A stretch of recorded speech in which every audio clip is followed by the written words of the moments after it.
Broadcasting from the business capital of the world, this is the Podcast Business News Network. And welcome back, everybody. We are talking about something today that can be a game changer for a lot of people, especially children going through challenges. And I am talking about music therapy. Learned a lot ever since I connected with her. And we're going to look a little bit deeper in how music connects with others and fosters growth, fosters healing, and a lot more. She's the owner and founder of Back Mountain Music. Antoinette Morrison is back with us. How are you today? Wonderful. Thank you for asking. How are you? Really good, really good. I've learned a lot since we've gotten together. And it's my understanding that there's different types of music therapy. Every therapist employs a different mode of operation, I guess, in terms of how they do it. Can you tell us what you do to connect with clients and then maybe what others are doing? Sure. I would consider myself a developmentally based improvisational music therapist. In other words, when I say developmentally based, I look at where the client is at, what they're doing, and how those actions, behaviors serve them. And then I work with them from there. Improvisationally means I use live music most of the time, not all the time, and I improvise basically in a relational way with the client musically. So they come in, I might reflect what they're doing, sing, sang, whatever musically. Other therapists might work in a more behavioral manner. There's a lot more funding for behavioral work, and I think like you could take behavioral and developmental and apply that to any type of therapy, talk therapy, the way PTs work, the way OTs work.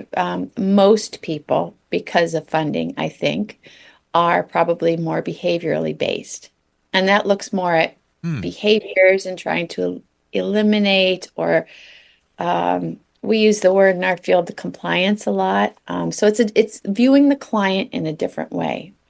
But other music therapists may use maybe recording. I'm not really big on that. I've used it with teenagers a lot.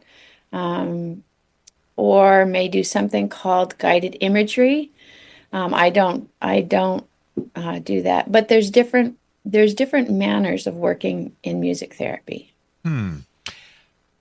I'm surprised because my impression of music therapy, therapist provides music, live is the best, and there it is. I didn't know that there were other ways to do this.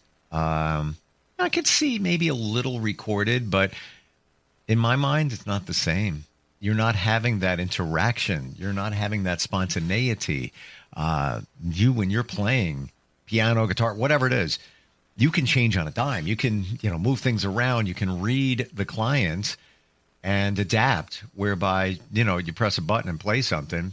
It's not the same. That's my opinion. I don't, I'm far from the expert. And I would have to say there's been other, not music therapists, I don't think, but other therapies that have used recorded music with like elderly patients. So if you're going to press a button with earphones on, you're going to erase the entire connection. You might be able to bring up some memories, but where's that going to go? Really, you need a therapeutic connection. Yep. Of course, listening to music can be relaxing and, therapeutic in a way, but we're not really going to move anywhere without another person involved. Completely agree. There's a lost connection in that regard, especially when somebody puts on headphones. They might as well be alone, and Exactly. I'm not minimizing anybody's expertise, but if it's a child, if mom or dad is directed, they could put a song on. They're saying, there's a whole there's a lot going on there in terms of the therapy, picking the right music, maybe changing the music, different frequencies and all of that. But for me, stands the reason, if it's a therapist who has music talent that can play, that's what they should be doing. I've never heard of it, like just a button being pressed. I talked to a music therapist in the Ukraine a few Okay. months ago, and she does what you do there for children who are challenged by the war and dealing with PTSD and a lot of other stuff. And she said it has been a game changer. And they come into her room space, and there's drums, there's cymbals, there's whatever it needs to get, piano, whatever it is, just similar to what you do, in terms of how that works. Wow. Even sometimes parents, when they come in and they see a response really quickly with especially smaller children, when we're around the holidays, the first thing they want to do is get them a keyboard or get them some drums, which I don't discourage, but it is not going to be the same experience. It's probably going to be pretty disorganized and chaotic, Yeah, um, because there's an organizing factor in a regulating factor in being with somebody in the same space. I totally get you on that. And while it's nice to encourage the child to express through Right. music, all good, all good. And there's a place for that, I do believe, but it's really not therapy. It's maybe acclimating them to when a child hears music, where the music may be coming from. And now they're creating it, call it music, whatever you want to call it. But that's different. Targeted And approach. it's an interaction, Yes. interaction between two people. That said, and let's say what we focus on children at the moment. Would you say that if it can be done, and let's say it's a child that has a lot of challenges, it's a good thing for the parent to buy a couple of inexpensive instruments and let the child experiment so they can recognize that, oh, these things produce these sounds, which I like, that's music. And then they meet you and you take it, levels deeper, but at least they're acclimated to how this all works.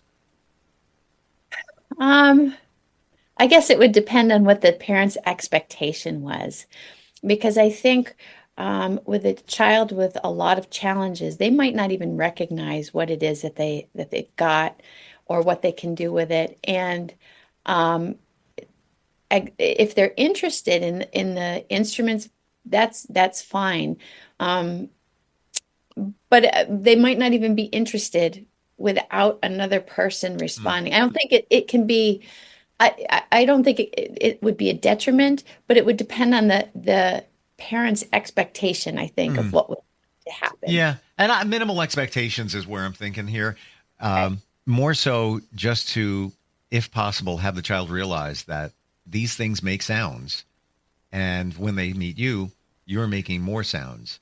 Because maybe without that connection to the instrument, it might be foreign. Like, what the heck is that? Now they're doing it themselves. And again, it depends on the child. One that has a lot of challenges, there might be a disconnect even in that. Well, and when they're making sounds and I come into the picture, it's not so much that there's more sounds, but now we can make meaning out of these sounds. Okay. Like we extend the interaction, extend the thinking and the what's the word I want? Actually the investment, to play a couple sounds might catch a child's attention for a second, especially kids that have lots of challenges often have a hard time paying attention, then they're on to the next thing. Sure. So if I come in the room with something and I can, help organize and make this an interaction, now there's meaning and there's a reason to attend to, these sounds. They're not just sounds, they have meaning now. How do you know what to play? I always watch the person in the room, and I take off of, oh, how they're moving, how they're, sounds they're making, what their expression is. And as soon as you start to play, sometimes you can tell when too much is too much, when they need a whole lot more volume in order Mm, to attend. mm. So you kind of, yeah, I guess there's no real major plan. As soon as they come in, you kind of assess and take your best guess. Right now, you're identifying why it's so important to have somebody actually playing live. There it Yeah. is.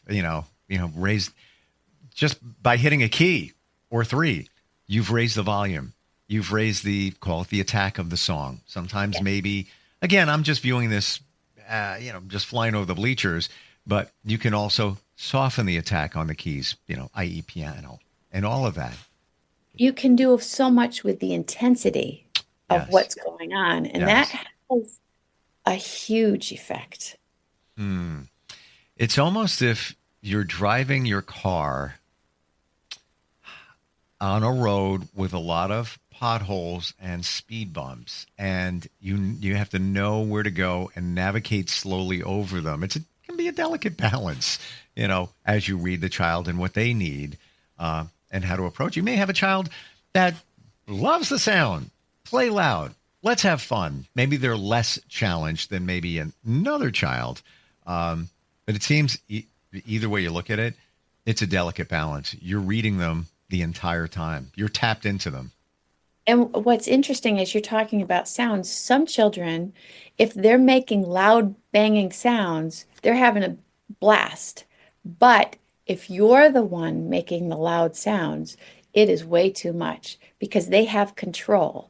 And when it's coming from the outside and it's kind of a surprise or it's not, it's a whole different ball game. Yeah.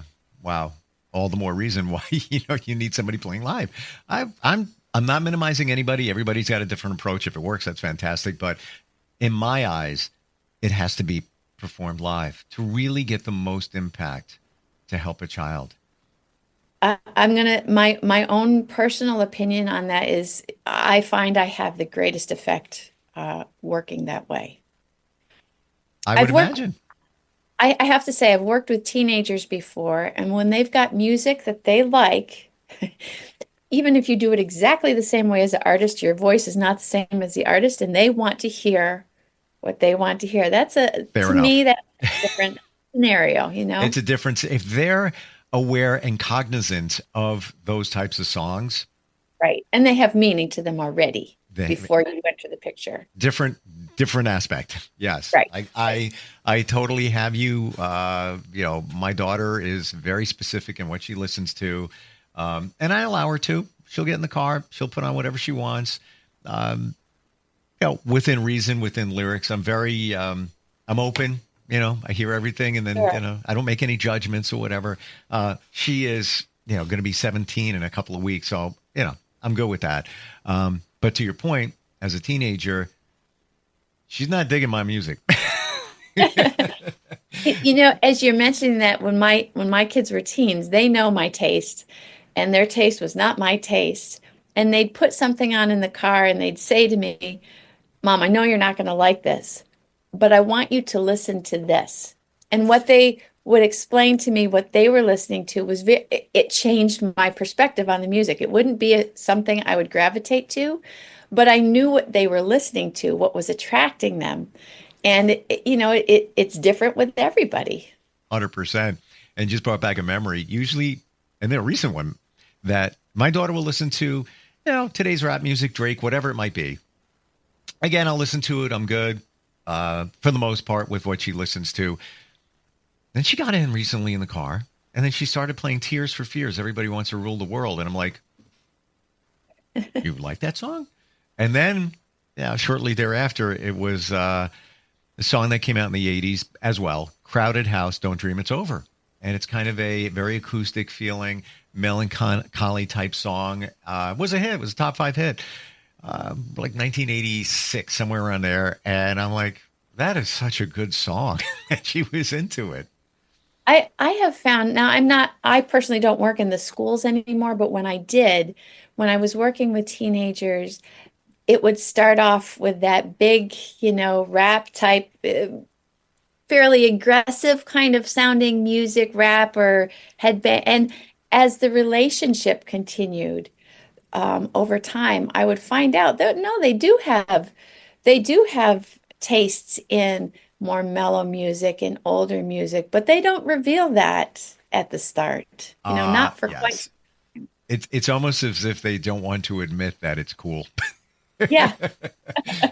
But then, she might not even know what it is. It was on a TikTok reel. It could have been on a video game in the background. Yeah. I remember a few years ago, my son just turned 19, and he was watching anime, and every single character was named after a classic rock group from basically the 80s. And he didn't know, one was called Speedwagon. I said, do you realize there's a band called REO Speedwagon? Another was, connected to Led Zeppelin and whatever. And then he started realizing it, the music that was connected to it. And it opened up a door. It was a whole new door. He's not deep into rap. He's got a, wider range. Like, he'll be in the car and I'll see him, I'll be playing something. He'll be like bopping his head a little bit. I'm like, oh, cool. It's resonating. It's just, music is wonderful. So subjectionable.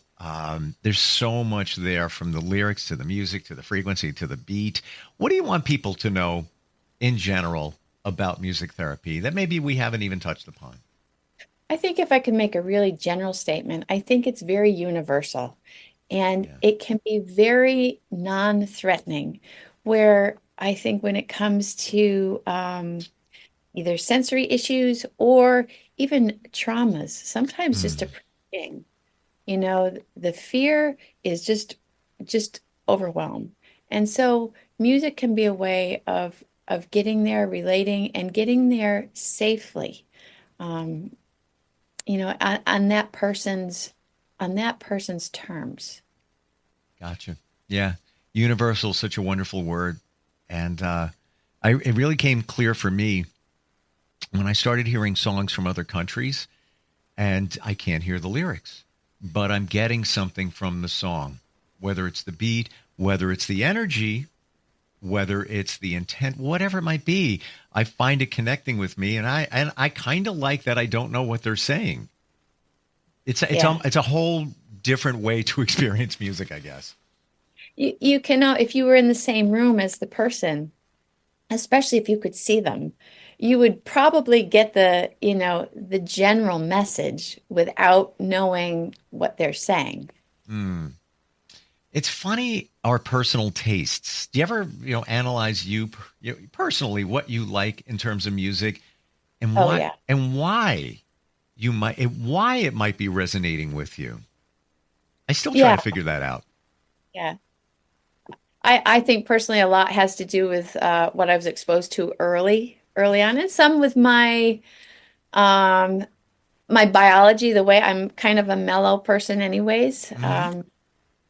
That's what I've kind of found out about myself. I know there's I can't stand a screeching guitar. I can't stand that. It grates on my nerves. However, one of my kids used to love that sound and would point out to me what was going on with the guitarist, which was usually often very interesting, like musically, what they were doing musically. And if you thought about that, it was cool.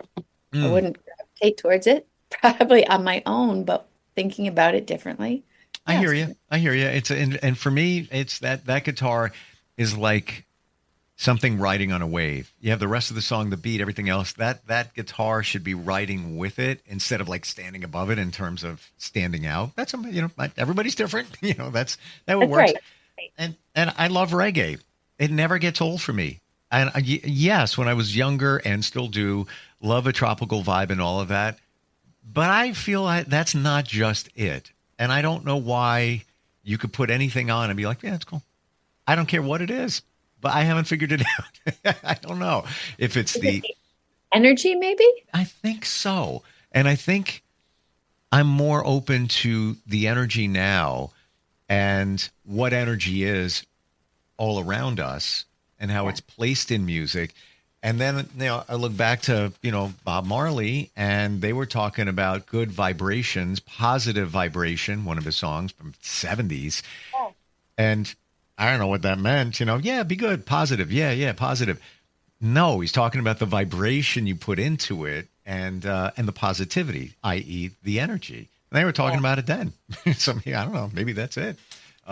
Either way, we put on music for a reason. Nobody just plays music to hear a song. Whatever it is, subconsciously, there is a reason that we put it on, a goal. Yes. You must have been exposed to lots of different types of music when working with the clients, children or adults, because you have to adapt to, like you just gave an example of a client that likes loud screeching guitar. You must be, you've heard it all. Let's put it that way. I do have to say, when my kids were home and they caught me listening to the rap, because the teenagers, they're like, Mom, what are you listening to? It wasn't my, cup of tea, nor had I been exposed at that time. But yeah, you do. With clients, you become, you appreciate more things for different reasons. What seems to be for most that you work with, is there kind of a baseline of the type of music overall? I'm talking overall. No,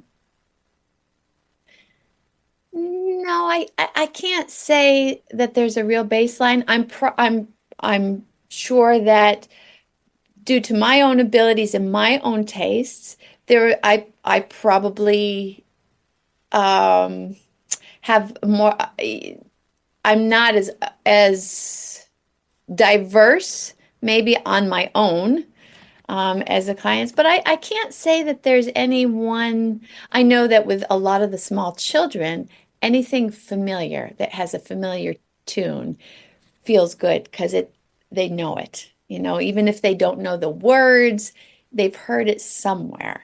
And we can use sometimes I'll use a familiar tune and adapt, improvise on the tune. And that familiarity feels good, even though they might not know.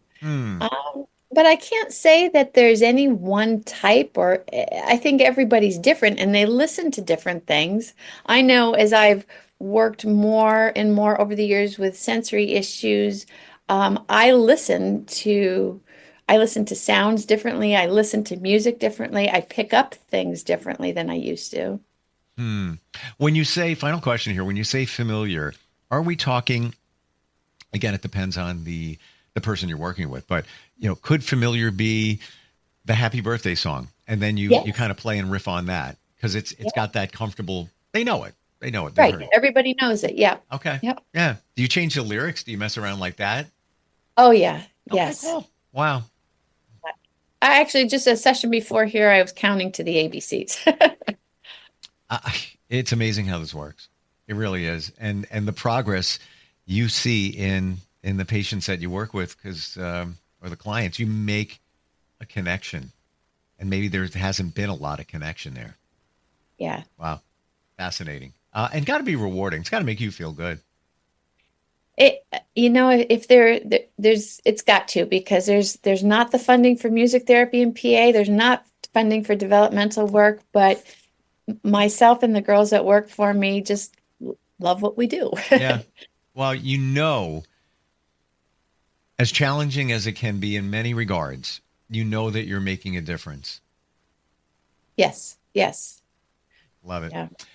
Your website, somebody wants to learn more. It's backmountainmusictherapy.com. Do I have that right? That's correct. Excellent. I've learned so much. I have to tell you, I love music, and whenever there's an opportunity for it to do things for people, motivate people, live performance, therapy, whatever it is, for me, it's gratifying. And learning from you how this process works has been fantastic, Antoinette. I really, really appreciate it. Well, thank you very much. I thank you for taking the time. Oh, well, I thank you. You're our go-to, when it comes to this, and the expert when it comes to music therapy, and I appreciate it. Thanks for being here. Thank you for having me. We'll be right back.